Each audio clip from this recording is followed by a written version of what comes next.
بسم اللہ الرحمن الرحیم۔ بنی اسرائیل میں ایک بہت ہی نیک اور صالح بزرگ تھے،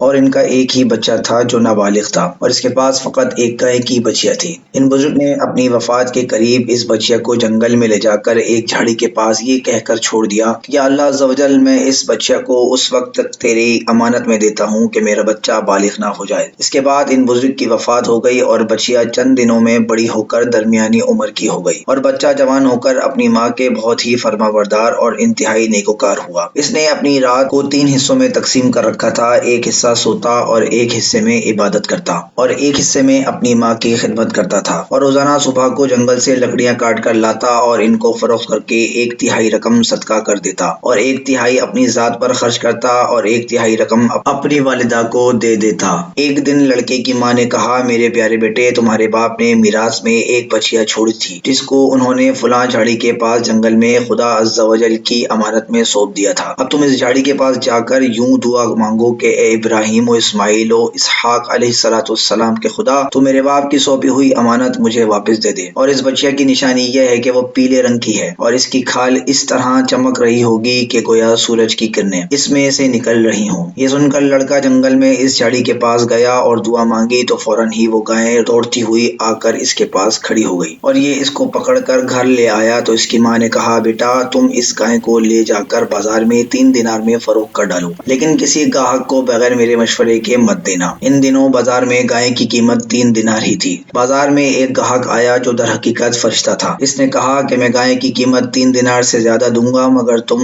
اپنی ماں سے مشورہ کیے بغیر میرے ہاتھ فروخت کر ڈالو۔ لڑکے نے کہا کہ تم خواہ کتنی بھی زیادہ قیمت مجھے دے دو مگر میں اپنی ماں سے مشورہ کیے بغیر ہرگز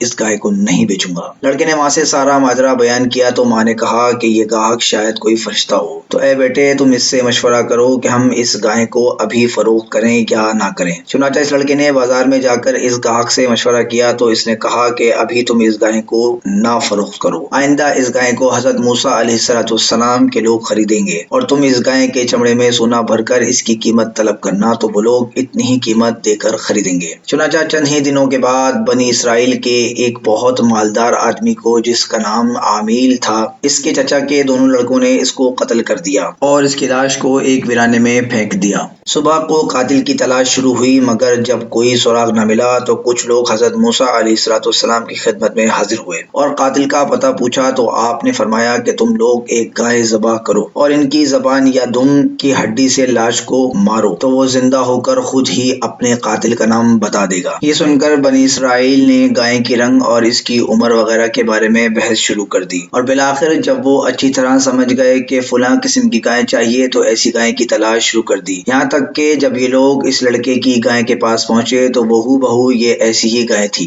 جس کی ان لوگوں کو ضرورت تھی۔ چنانچہ ان لوگوں نے گائے کی اس کی چمڑے میں بھر کر سونا اس کی قیمت دے کر خریدا اور ذبح کر کے اس کی زبان یا دم کی ہڈی سے مقتول کی لاش کو مارا تو وہ زندہ ہو کر بول اٹھا کہ میرے قاتل میرے چچا کے دونوں لڑکے ہیں جنہوں نے میرے مال کی لالچ میں مجھ کو قتل کر دیا۔ یہ بتا کر پھر وہ مر گیا۔ چنانچہ ان دونوں قاتلوں کو قصاص میں قتل کر دیا گیا، اور مرد صالح کا لڑکا جو اپنی ماں کا فرمانبردار تھا کثیر مال و دولت سے مالا مال ہو گیا۔ پیارے دوستو، اس واقعے سے بہت سی عبرت انگیز اور نصیحت خیز باتوں اور احکام معلوم ہوتے ہیں۔ ان میں سے چند آپ کی خدمت میں عرض کرتا ہوں۔ خدا کے نیک بندوں کے چھوڑے ہوئے مال میں بڑی برکت ہوتی ہے۔ دیکھ لو کہ اس مرد صالح نے صرف ایک بچیا چھوڑ کر وفات پائی تھی مگر اللہ عز و جل نے اس میں اتنی برکت عطا فرمائی کہ ان کے وارثوں کو ایک بچیا کے ذریعے بے شمار دولت مل گئی۔ اور دوسرا اہم نکتہ یہ ہے کہ اس مرد صالح نے اولاد پر شفقت کرتے ہوئے بچیا کو اللہ عز و جل کی امانت میں سونپا تھا، تو اس سے معلوم ہوا کہ اولاد پر شفقت رکھنا اور اولاد کے لیے کچھ مال چھوڑ کر جانا یہ اللہ والوں کا طریقہ ہے۔ ماں باپ کی فرما برداری کے حوالے سے بھی اس میں ایک بہت ہی اہم پیغام ہے کہ ماں باپ کی فرما برداری اور خدمت گزاری کرنے والوں کو خداوند کریم غیب سے بے شمار رزق عطا فرماتا ہے۔ دیکھ لو